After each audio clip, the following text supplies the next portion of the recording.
Good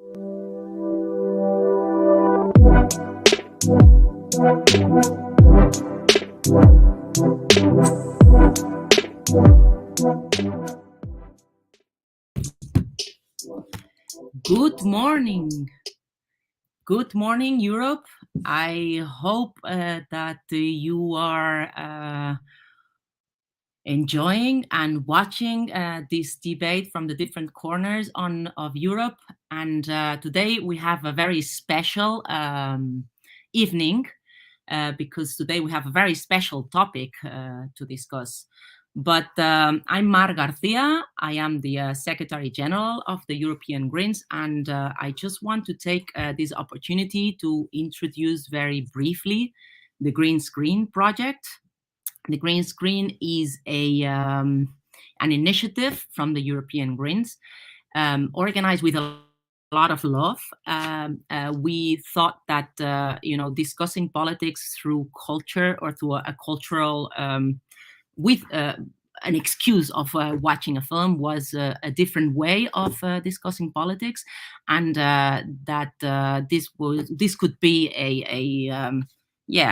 way to also reach out to maybe circles that are not so much into polity and policy discussion in a daily basis. So when the pandemic arrived and we were all locked down in our houses, and then this online life or mood entered and conquered our lives, we thought that one of the sectors that was actually suffering most was the cultural sector. And that's why we kind of, twisted our brains to see what could we do to support them. And that is how the Green Screen was thought and planified and then finally implemented. So voila, I really welcome you again to a Green Screen evening, and a very special one.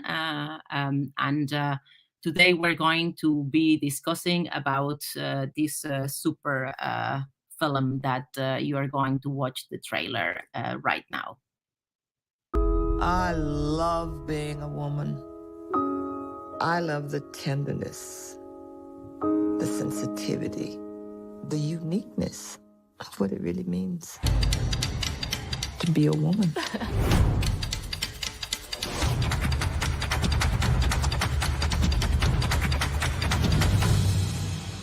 Que, independente de raça, de cor, de etnia, de crespo, de liso, mulher merece respeito.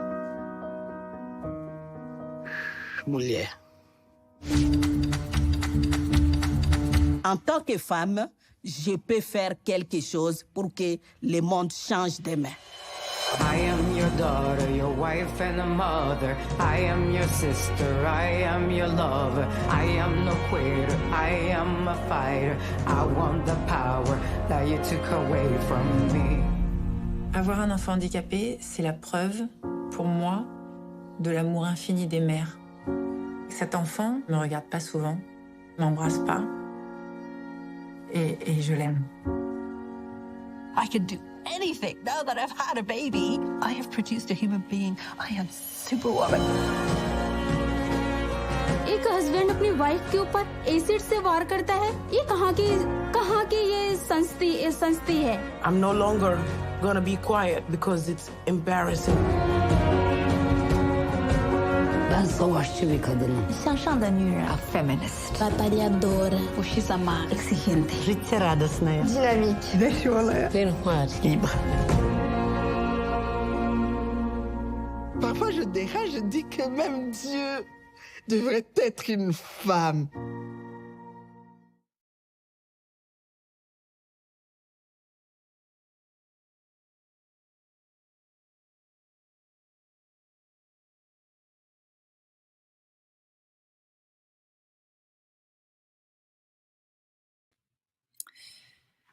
Wow, this is such a wonder. and I really, really hope that you have had the chance to watch it. If you haven't, I cannot tell you that you still are on time, because we've sold out the tickets. So this film has been so successful that, we're so happy that we've reached so many people that wanted to watch it. I just want to have a comment about the director, Anastasia Mikova. She is a journalist, a Ukrainian journalist that entered into filmmaker, and I just want to thank her. I don't think that there is much that we can say. I'm going to ask maybe the staff from the EGP to share a nice interview from her, but just wanted to read out one of their goals or missions that she had when she decided to think about this film. And she said that a part of the contribution that she wanted to bring to society is to help on understanding each other. She was, and I quote her, "Often we reject people because we don't know them and are afraid of what we don't know. It's especially relevant now we are all isolated in our countries. We need projects like women to not be afraid of others, because they are not the problem, they are the solution." I thought this was such a nice quote. And maybe from Anastasia Mikova, I just want to present you all the fantastic women that we have today with us to have a conversation, a political conversation among women, about women, and about, the feelings or the thoughts that this film has triggered on us. So with us today, we have Ozge Kara. She is the Secretary General of the Federation of the Young European Greens. Hello, Ozge. Thank you for joining us. We have Iva Markovic, and she's the Program Director of Polycol and founder of Right to Water from Serbia. So hi, Iva, and again, thanks for joining us. We have Mélanie Vogel, who is a senatrice for the French living abroad in the Senate, French Senate.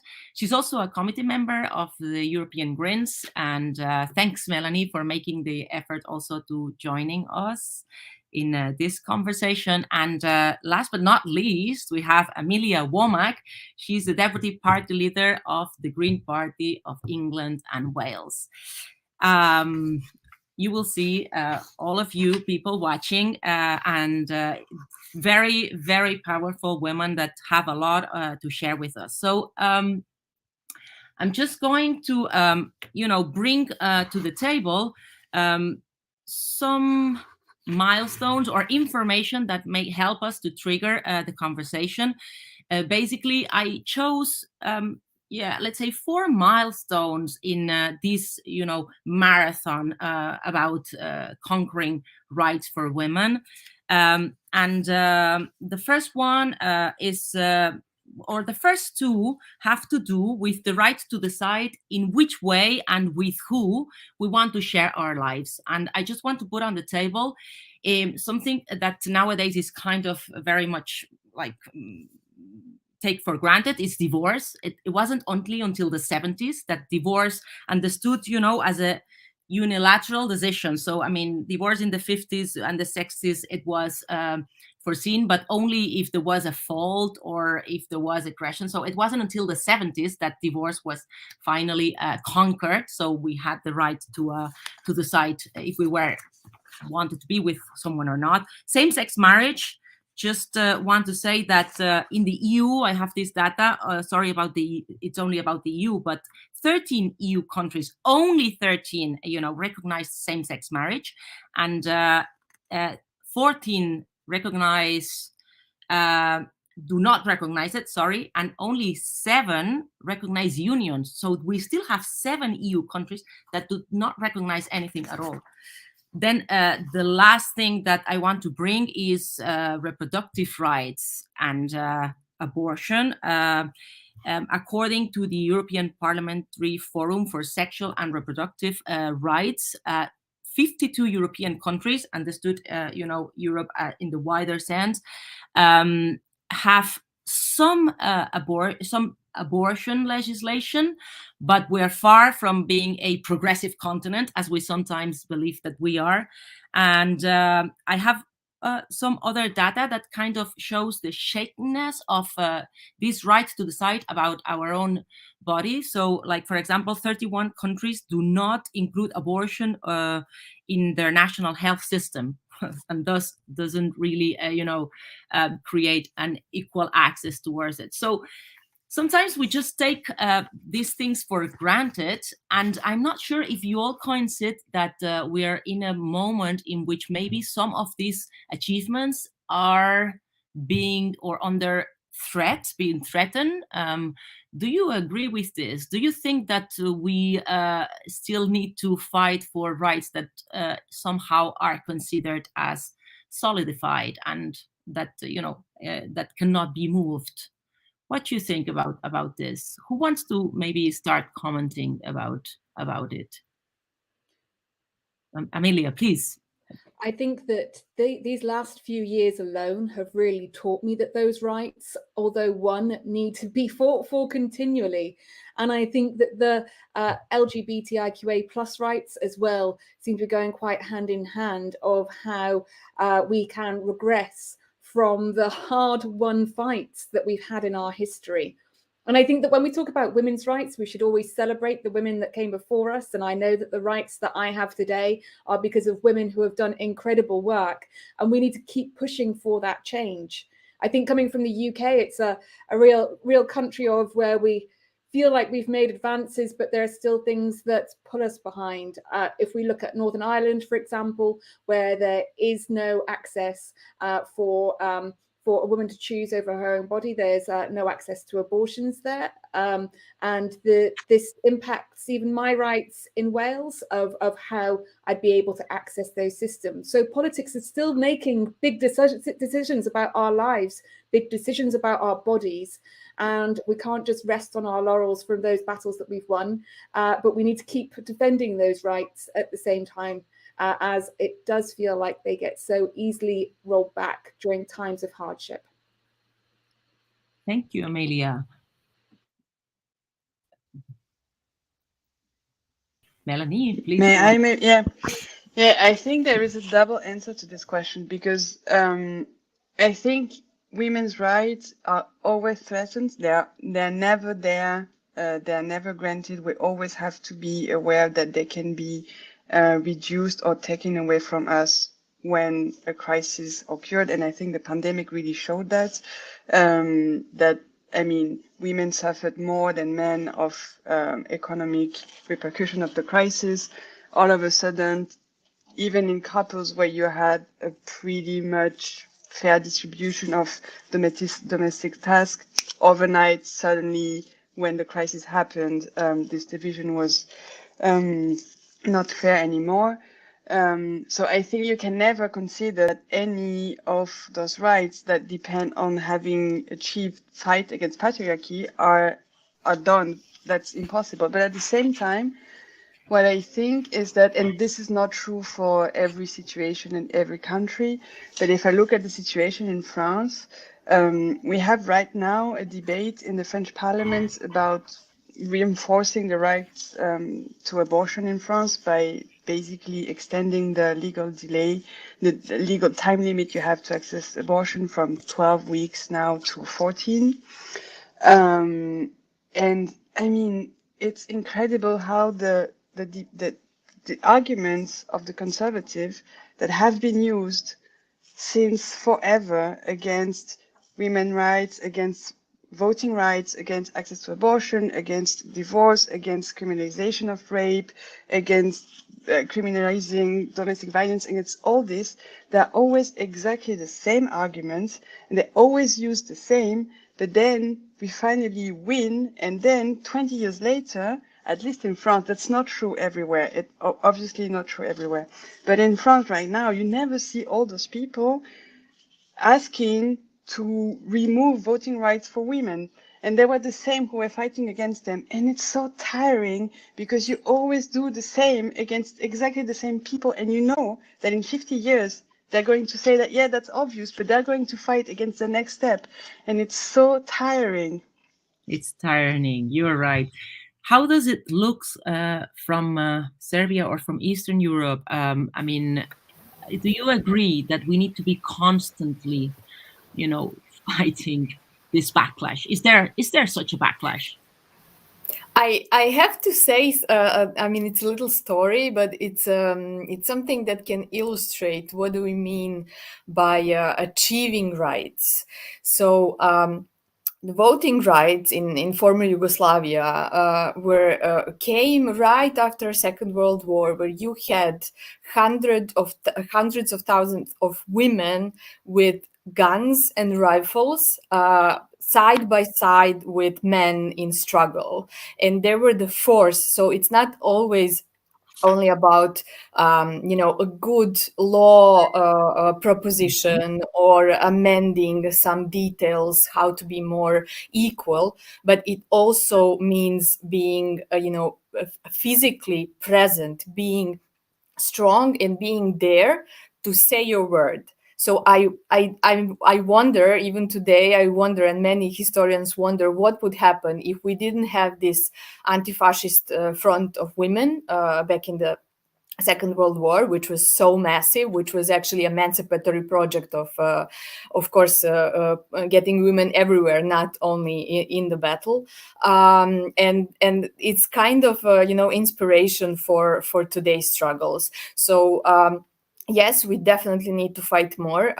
Some of the things that are, in black and white written are still not in our everyday lives. The differences are very present. And voting rights, especially, like when you say you can vote, but you also should be equally able to be voted for. So you should be one of the people who can get elected for any public functions, but it's not really equal when you come into this game of politics. Other things as well in Serbia, same-sex marriage is not recognized legally. There were few different attempts to get this through, but they never achieved success in this way. And I really see that there's so many things to work on still. It's not. And not only Eastern Europe and outside of EU, also inside of EU, you're very well aware everything that's happening with basic rights. I mean, basic things. I would put this right to abortion seriously as a question, because it's about it's about your body. It's really a basic thing. It's you cannot forbid. You have human rights about well-being, health. You can eat, and then you cannot control your body in other ways. That's really something that we need to be cautious about in every little detail showing up. And I would say, like, cut it while it's like rumor or a joke or something, before it becomes so big and becomes such a topic that you would have to say, of course, let's hear all the sides, but it's never in a question of abortions. I mean, it's never like that.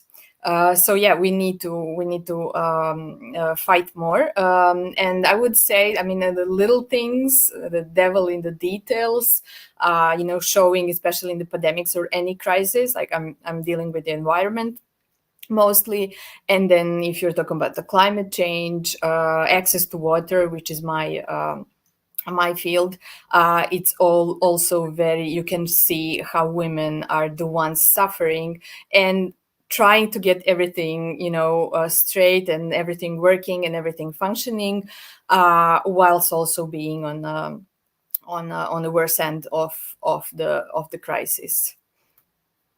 Wow. I would stop here. No, perfect. I mean, Ozge, you still haven't stepped in, so share with us. I mean, you are this voice of the young Greens. I mean, do you agree? Is it a daily battle that we still have to play? Yeah, of course. But first of all, if you're going to talk about voting rights, I'm young Green, but I'm still part from Turkey, for the best or the worst. And And if we are talking about this, I might brag that Turkey was actually one of the first European countries to, where women had the right to vote. Where did it take us? Well, yeah, like if everything was like as simple as, okay, now you have the right to vote, so go ahead, then I don't know, Turkey would not be where it is right now. But yeah, so it is a daily fight, and it's a fight that I love so much. Again, let me brag a little bit, because there's like one thing that I can brag about coming from Turkey is that the feminist movement and the LGBTQI movement in Turkey is what inspires me every day. And 8th of March is almost here. And I don't know if you've ever been, but this is like my biggest promotion point. Like, okay, like if you have not been, I really would love to take you to a protest in Istanbul on 8th of March, when you like the whole streets are full of this women. And also in our march, we do not allow cis men to participate, so it's a night march, because we take the streets at night, of course, and it's one of the most amazing experiences of my life. And the police is scared, everyone is scared, and you just you feel this sisterhood. It makes me so happy, and it's something that I really like this, I love it. Like, it's this fight, it gives me so much energy and power. So but it is, of course, I mean, Turkey left Istanbul Convention for what, which we are coming back. Like, first we will get rid of this government, and then we will come back to the Istanbul Convention. And yeah, like okay, Ireland during Corona, right? Like Irish women, access to abortion was really challenging. And the ongoing story with Malta and Poland, we all know. So it's definitely the fight that we fight, but it's such an amazing fight to fight, I think, bringing us all around this table and talking about this and putting a smile on our faces. It's yeah, the sisterhood is something that is just, it's in your heart, really. Okay, let me ask you something before we go into the clip about voting rights. But do you think that among young people, the trans rights are like better understood? I mean, it's a fight where you have a wider support than maybe in older generations. And maybe it's a question also for all of you to comment, because I strongly believe it's the next huge cultural battle that we need to play. And we haven't won at all this battle, but I think that we are like well equipped, because, I have a 15-year-old daughter who I don't need to explain anything, and she's just rather triggering me towards this fight. So I mean, where do society stand when it comes to trans rights? I mean, I am in such a bubble, right? It's the Federation of Young European Greens. We call ourselves feminist, young, and extremely gay. So I mean, in this bubble, yes, I remember, I'm revealing my age, like 5 years ago, we were asking like people to share their pronouns, and people are like, what now? And now, like, it's like, like it's there, like you don't have to even introduce what is a pronoun or something. So yeah, of course, it is definitely changing. It's also like we are learning so much. Like, I was reflecting on, I don't want to, well, it's the European Greens. I can brag a little bit about the Federation of Young European Greens, but like, it's how I was thinking, like, we are the most radical feminist organization in Europe, I think. Really, I'm going to take it. We are one of the most radical political party youth organization in Europe. And like, I was thinking, how did we create this space? I mean, look at our quotas. Like our board is, we are 7 women, 1 non-binary person in our leadership. And we created it with creating these safe spaces. And it started, it started with an activity. It was like a workshop, and then it was an activity, and it was bigger. And we also, I'm really proud of that we were able to provide safe spaces for trans people as well. And then we are also now able to carry this trans rights discussion in the Green family, but outside of the Green family as well. And I think that our organizations are learning so much, and our memberships are learning, and we are learning together. Like, of course, like we will learn, right? Like, I mean, I didn't know anything till I organized this event, and I had exchanges with a trans woman that like maybe some of the things that I was saying was not inclusive. And I had to like look at this 8th of March protest that I was talking about from a different perspective, how it might be hard for a trans woman to take part if they're not in, you know, like presenting as a woman. Yeah. So yeah, sorry, it took some space, but No, thank you for the question. Okay, we're gonna come back to part of this conversation. Let me just now maybe introduce this very nice clip of the film about also participating in politics, since we are a political space. Let's see, I mean, if you agree or with the feelings that brings. J'étais à Casablanca, une grande ville quand même de 3,5 millions d'habitants. Et j'ai décidé de me présenter aux élections législatives. Mais il y avait des scènes extraordinaires parce que quand je me présentais dans un quartier populaire, les gens me regardaient avec des yeux abasourdis et ils couraient « Viens voir, viens voir ! C'est une femme, elle est candidate, viens voir !» Et c'est-à-dire c'était vraiment casser un tabou. Mais la suite de l'histoire, c'est que j'ai continué à me présenter. Je n'ai pas été élue, bien sûr, parce qu'il y avait 0 femme au Parlement. Mais après, je me suis présentée aux 3e élections, aux 4e élections, aux 5e élections, 6e. Et ce n'est au bout de la 7e, en 1997, donc 21 ans après, que j'ai pu être élue municipale parmi 0,34% de femmes dans les conseils municipaux. Eh bien, il fallait être têtu, et je le suis. 21 years, yeah. I mean, you some of you are like elected, like Melanie is a senatrice. Amelia, you've been also long into politics, and Eva, you deal with this world, even if you have not been a candidate, or I don't know. I mean, but I mean, I was a candidate once. There you go. Maybe you can start. I mean, what do you think? I mean, why is it so difficult for us? And are we where we should be? I want to reflect on the movie. I don't know if everyone had a chance to see it, but there is this one sentence of a woman, I don't know where she's from, I forgot, but when she graduated at Harvard and then proudly said, "And I don't type." And that's something that I would recommend to every woman everywhere that wants to deal with politics or any kind of big organizing work.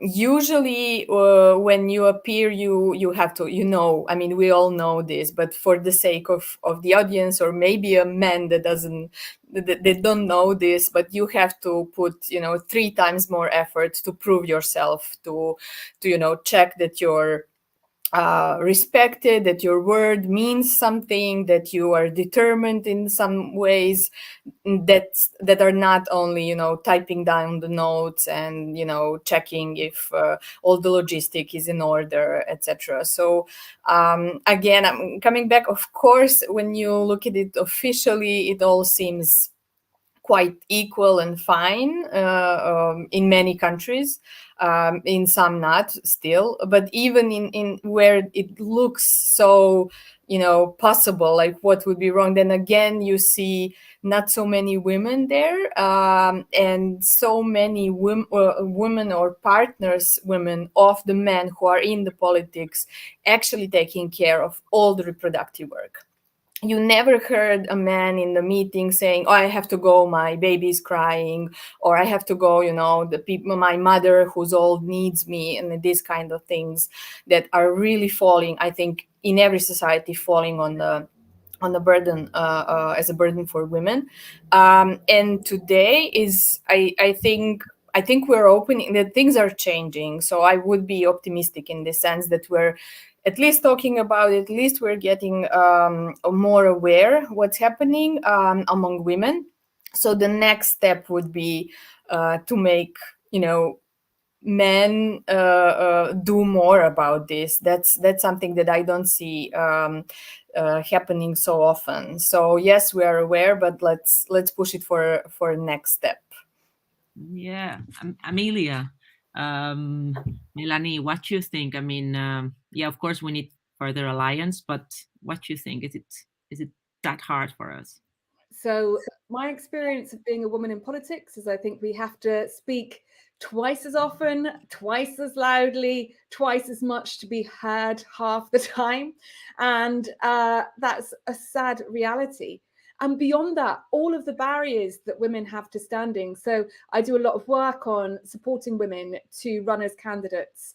Women need to be asked at least 3 times to be asked if they want to stand, to put themselves forward, because women just don't see themselves in politics as often as men do. So haven't grown up with the same assumptions that these are roles that we will take on, all this subliminal stuff that's happened in our lifetimes that we don't always understand the impacts that it has.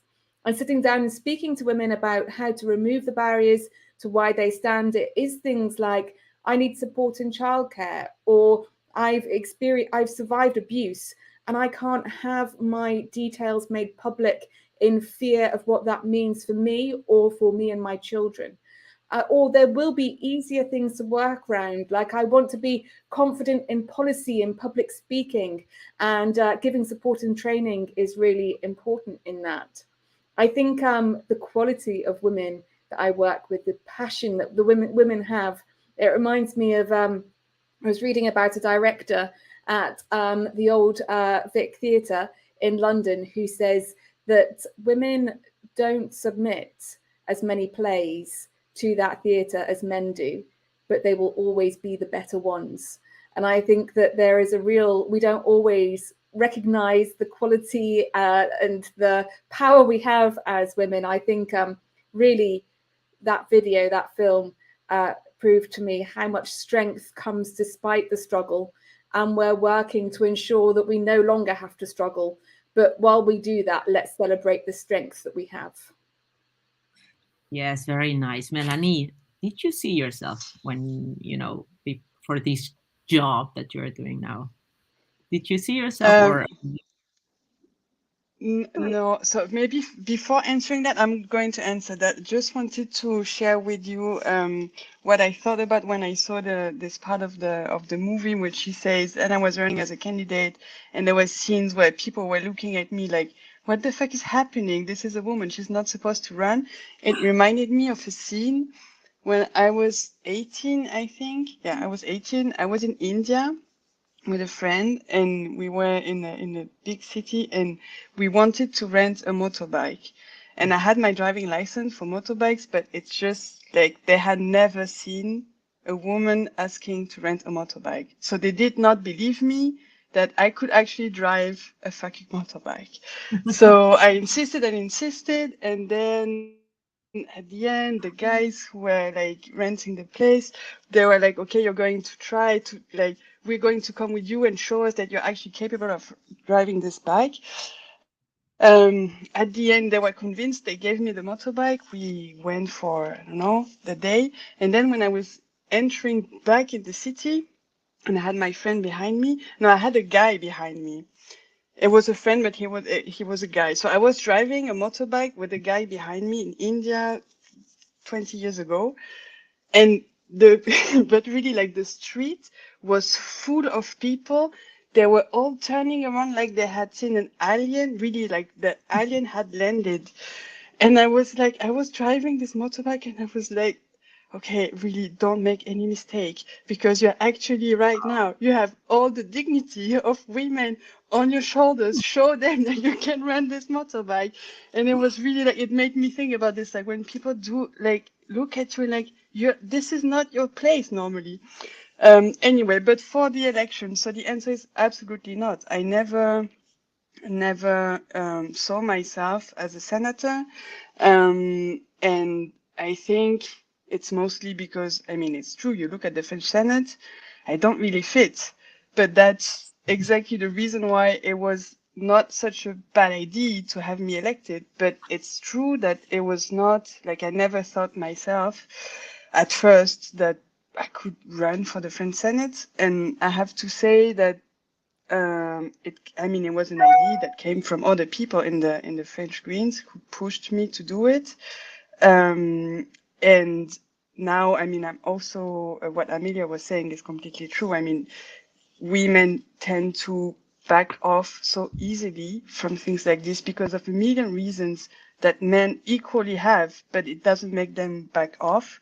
That it's a constant effort to create an environment where women can run for political positions. But I think, I'm actually really proud of what we achieved, not like myself, because I really didn't do it alone, but as a Green family. And I can say that it is something. It is something. When I was elected, it attracted a lot of media attention because it is actually a thing that a young lesbian was elected in an institution that is more than 70% are all white heterosexual guys. I have nothing against them, but 70%, maybe not.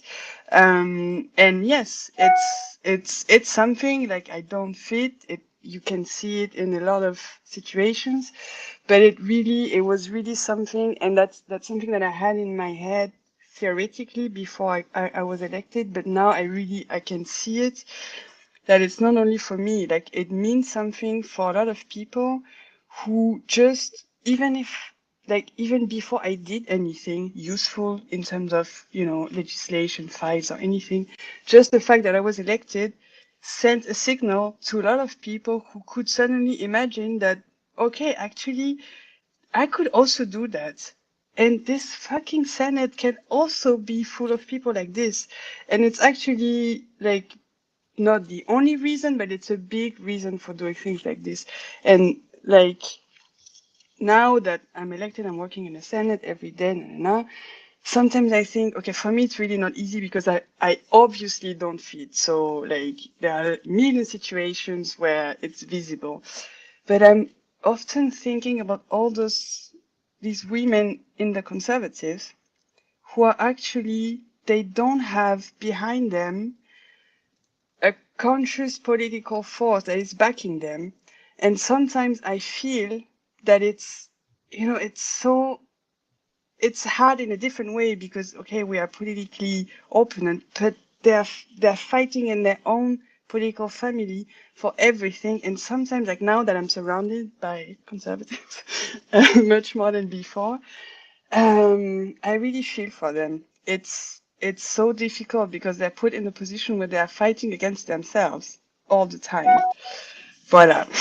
That's But let me tell you say. something. Let me tell you something why I think that you really fit in the Senate. And you know why? Because you are making the Senate much more representative of, the reality of the French society. So otherwise, so you're actually bringing this huge added value. But let's just jump into this clip, into this artistic clip, and let's also hear another very powerful woman that has a lot to say. So watch it. You're gonna enjoy it. The women in my family were not born with the genetic ability to multitask. Rather, they acquired it when they realized there was too much work to be done. Being a modern woman in the 80s, which is when I was born, basically consisted of having a job, which meant you worked full-time in the world. But the women in my family had always worked full-time at home. Some of them hired poorer women to do some of the work, being therefore promoted to a managerial position in their home job. Growing up, my mum, who worked a 9 to 7 job, knew whether the next laundry should be colours or whites, everybody's medical appointments, and the birthdays of all the extended family, including, of course, the in-laws, my sisters and my ever-changing shoe size, and still managed to keep her eyes open to see and act if the bathtub needed a scrub, our toenails needed clipping, the curtains needed washing, the fridge needed defrosting, or her hair was showing more white than what's allowed at 35. On her own, She planned and cooked all the meals for my father, my sister, my half-brother, who wasn't even her own son, for herself, and for me, which I took forever to eat. Sometimes, by the time she got to the table, the rest had already finished their food. I can hear her saying, "Hay que ver con lo que se tarda en cocinar y lo rápido que os lo coméis." On her own, she booked all the holidays, all the getaways, all the "where can I leave my children this time?" She removed lies from our heads. She chose our after-school activities. I remember her asking the chemist, "¿No tiene algo que me sustituya una comida para cuando no me da tiempo a comer?" And being offered slimming products, which she had to turn down because, like me, she had never felt the right to occupy much space in life. My father knew my name and my sister's name. The surname was certainly easier because we all had the same.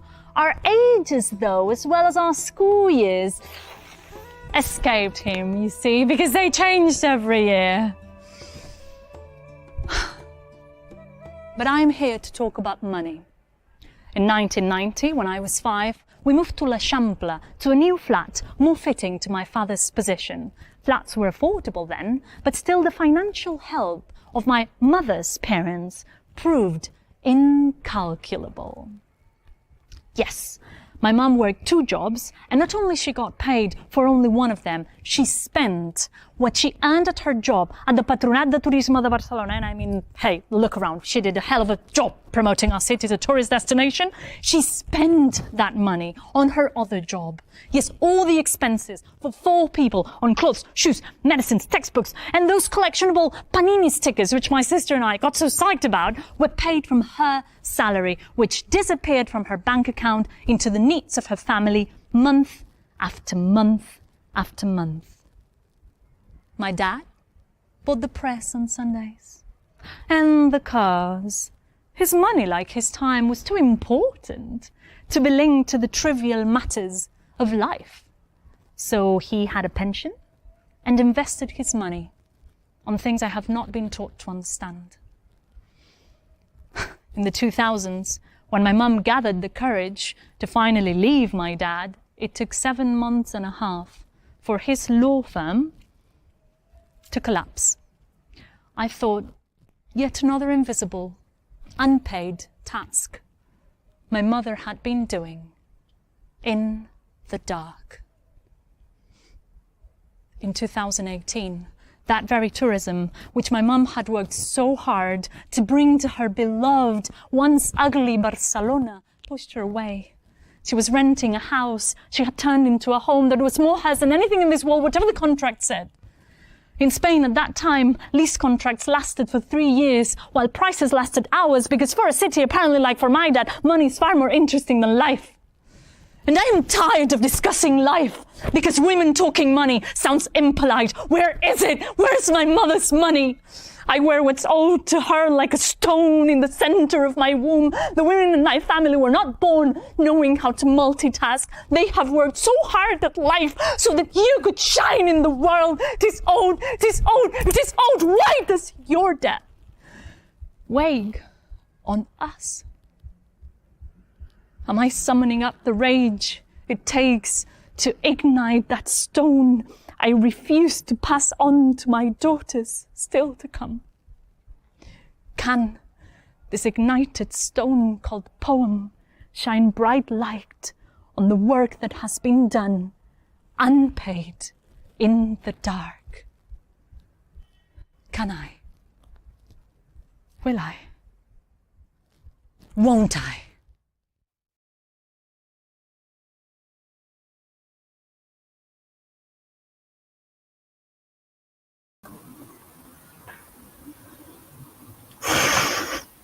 Wow.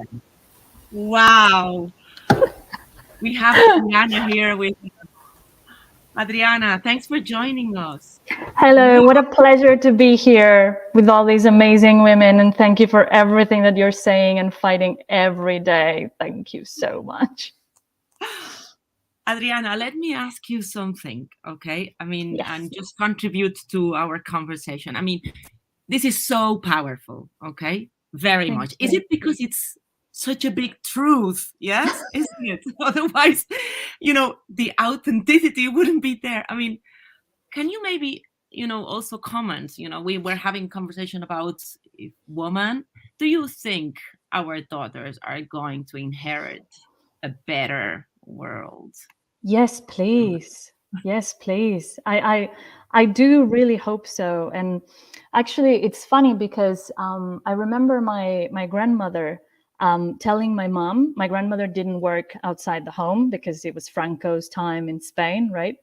And I remember her telling my mom, "You think you're more liberated than me because you work outside the home, but you're actually more enslaved because you have 2 jobs and I had 1."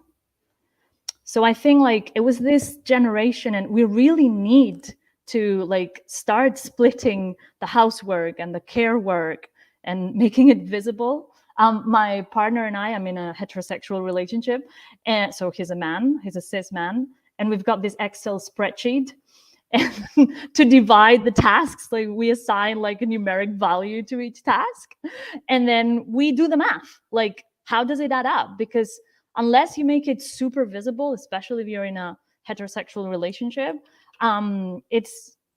it creeps in. Like, yeah, we're going in the right direction, but there's still, a long way to fight. And if you want that Excel, I can send it to anybody.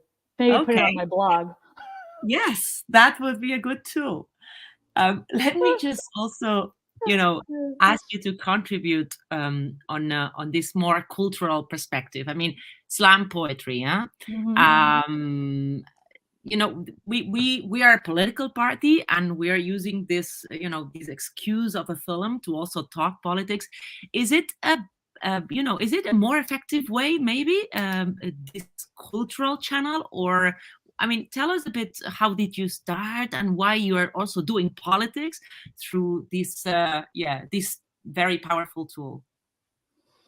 I think I'm very interested in emotions and in the role that emotions play in systems of oppression and in privilege. And I think that maybe sometimes we overestimate how rational beings we are. and that's why I think sometimes when art can kind of point at the emotion, and then from the emotion, point to the thought, that maybe, social sciences or politics are pointing at the thought more directly and kind of, jumping over the emotion part. I think, one of the contributions of the arts is bringing the emotion to kind of anchor a message so that it can, get widespread, maybe more easily than. So, I encourage everyone to just bring the emotions. And I love seeing like the rage behind your words, like, and and all that, everything you're saying is so lived, all your contributions, like, it's in our bodies, hell. Well, I mean, tonight is actually like very powerful also, because, I mean, look at all these women, and it's a very special night. Anyway, thank you very much for your contribution. We're really, really happy to learn about you, and thanks again for this fantastic performance. And we wish you all the best. And thank you for joining us. Take care. Thank you. All the best. Thanks.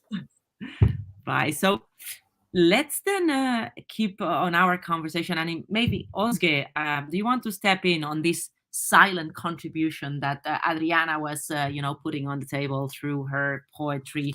And but it's so right, it's so right. There is so many topics we could bring. Gender pay gap, the is gender matters also considered in this economic system? But I mean, so how much do we still need to fight to have, a fair treatment in this economic system that is so male oriented?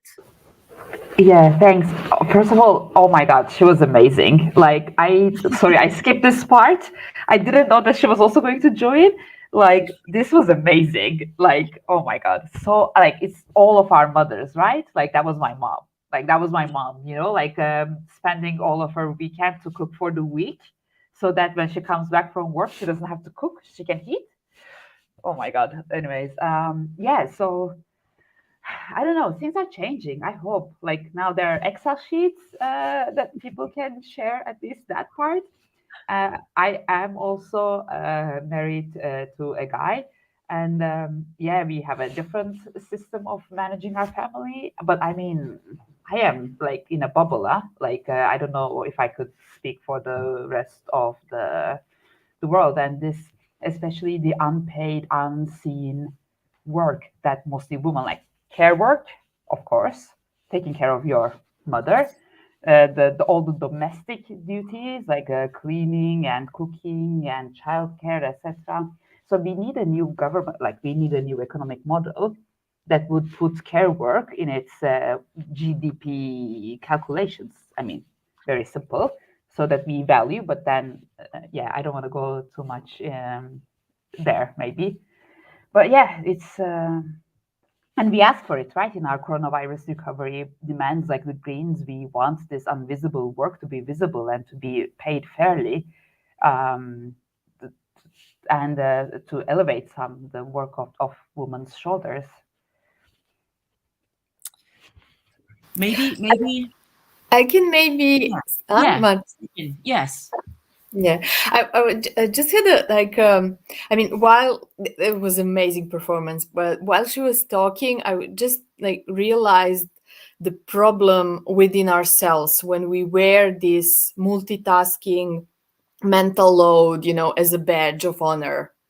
And that's something that we can actually do something about. It's not of course, having Excel sheet and then graphically showing men, so here is the difference, and do that, please.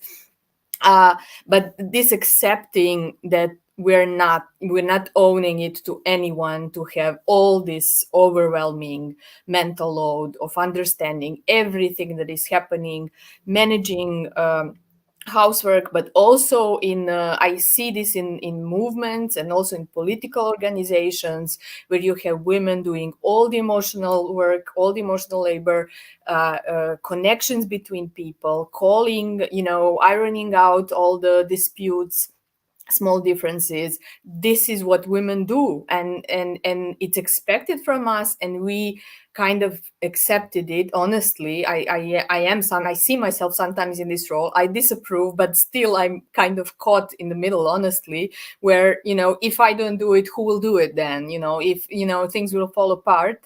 And then I'm kind of, at the end of the day, I'm kind of proud that I did all. They don't know that actually I helped them out, but it's wrong. So please, women, if you can, just stop doing things. It's not like a strike, but it could also be a strike thing. Stop all of this multitasking. It's exhausting. It's draining our physical strength, not only mental one, but also everything. So this badge of honor, it doesn't look good. Okay, Amelia, what do you think? Do you agree this? No, sorry, no, I was just going to say 100%. Oh my God, my brain opened like Eva. Yeah, I mean, yeah. Sorry, okay. I'm a proud multitasker. Yeah, Amelia, what do you think? I agree. I think that we create that assumption. I love the opening of, we weren't born this way. We're just trying to get stuff done. Basically, we're there because there's a need to get it done, and so we match the need. And I think it's really important that there was that creative aspect bringing in the story, because people don't always remember what you say, but you remember how you feel. And the way that we all related to that story, we could see our mothers and our grandmothers, and we could see our fathers in that story as well.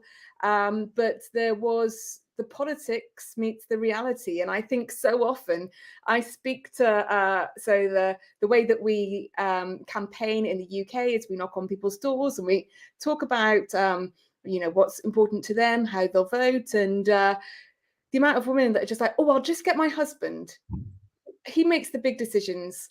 I just work out, the family budget. and ensure that the children go to school. And you're like, well, this is actually like what you're working within this framework that men have decided, and you are actually making more decisions than the man who is apparently making decisions for the household because he does do politics, when actually one of the women I spoke to, it felt like what she meant was he had an opinion about global politics, and if we should be at war with a certain country, if there should be a war in a certain country, something he had absolutely no power over, just had an opinion that he was sharing at the pub. And I think that there's this kind of aspect that we need to be reclaiming what politics is, that it is the multitasking, it is that unpaid care, it is the fact that decisions that we're working within this framework of decisions made by people that don't have the lived experiences to be making those decisions. And I think it's just really incredible when it comes to that silent contribution as well, of even the micro moments, like the amount of times where men or other women come up to me and just ask me to watch their children, which I don't mind doing, but it's these small bits of the day where the expectation is you'll take the notes, you'll be the organized one, you'll do the multitasking, you'll look after the children. And as with any kind of micro aspect, you don't know how much that's adding up in every single day. But also that spreadsheet, best idea I've heard in a long time.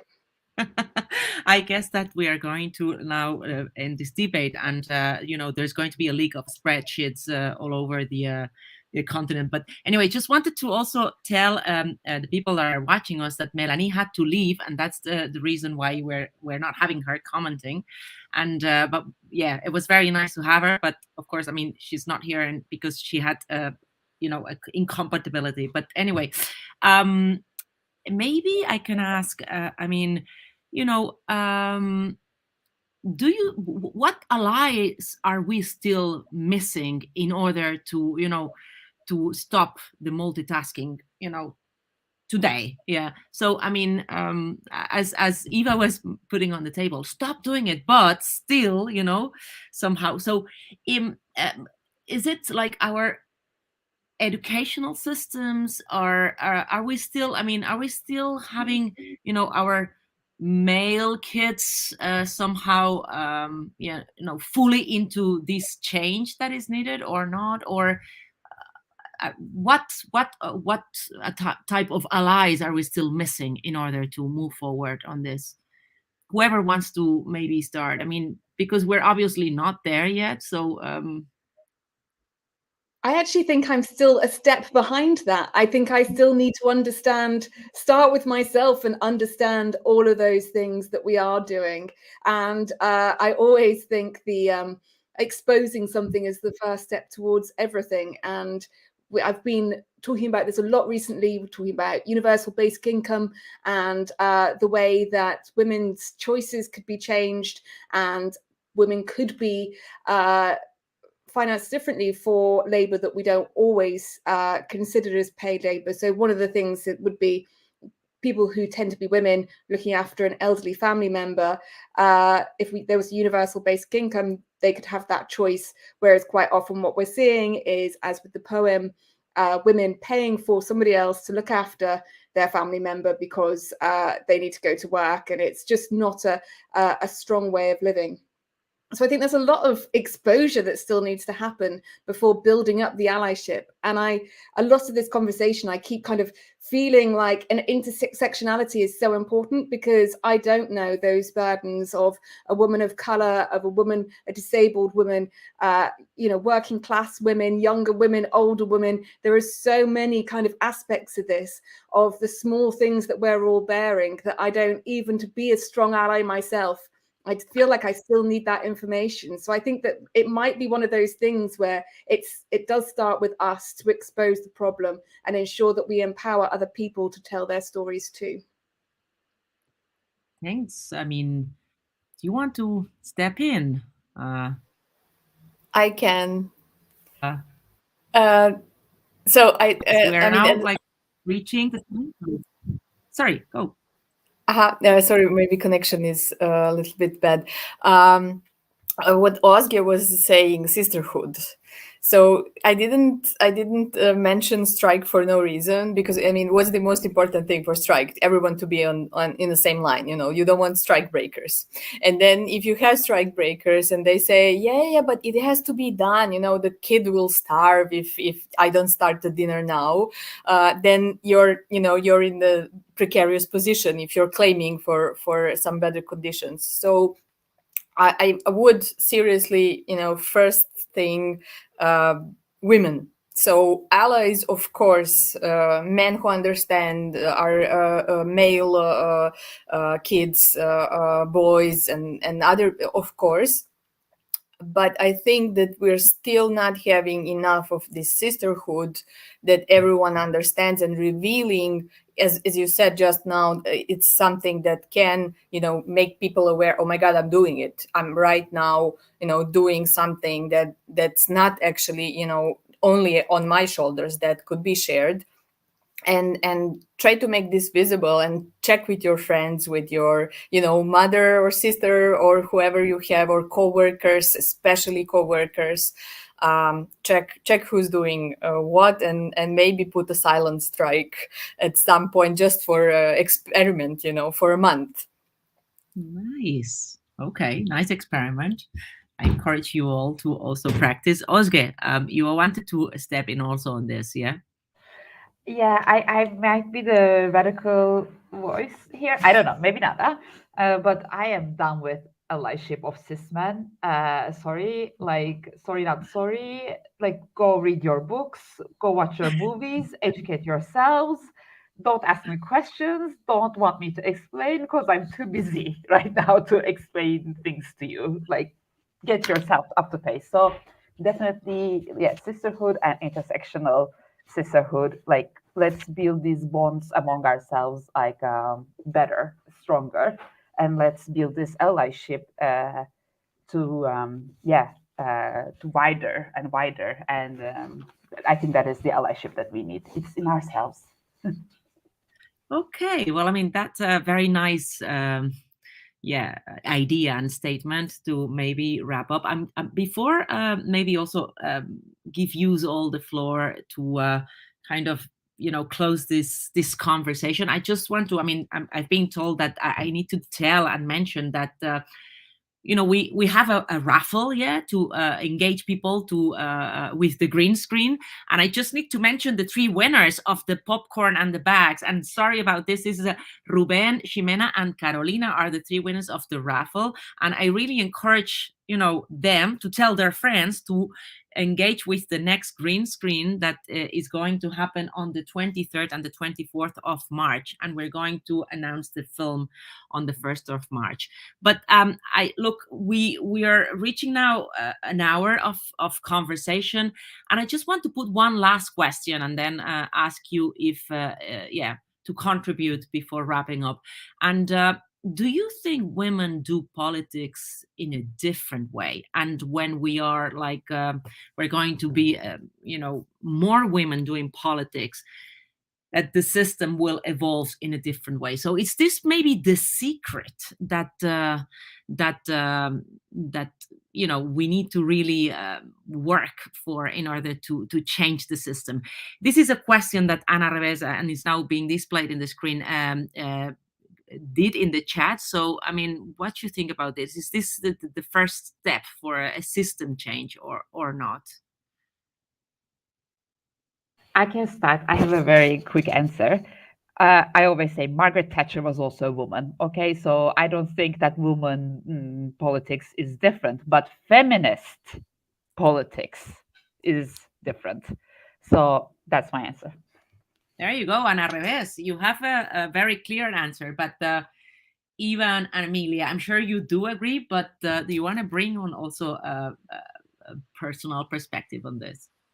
I agree with that. I do agree. Feminists, I think, just feel the collaboration amongst women is different. But I also think that there is a part of politics that is about competition and not just collaboration. And I often think about the Williams sisters, who, both of them train together and support each other and help build each other up. And then one of them does go on to win Wimbledon, but they have supported each other to get there. And I think that's kind of how I often feel about women in politics, although when people are in different parties, maybe we're not always doing that in quite the same way. But I think there is a lot more about how we make each other stronger by working together so that we go on and win something important for our generation in politics and for generations to come. I can agree with both of my colleagues for tonight, or all three of us. But I would also mention, like, can you imagine how Margaret Thatcher would work, and what kind of politics would she, implement if she wasn't, one woman over there in this, cis male world? So if you would have 10 different women there, it's a game changer.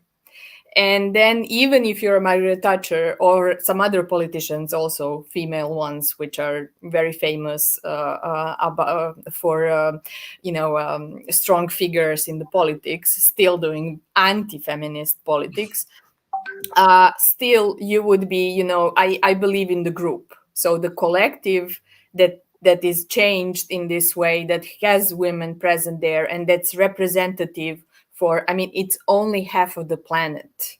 So, when we're represented, let's see who does what. So maybe you will still have Margaret Thatcher, but her hand is so, ready to work on anti-feminist politics. Wow.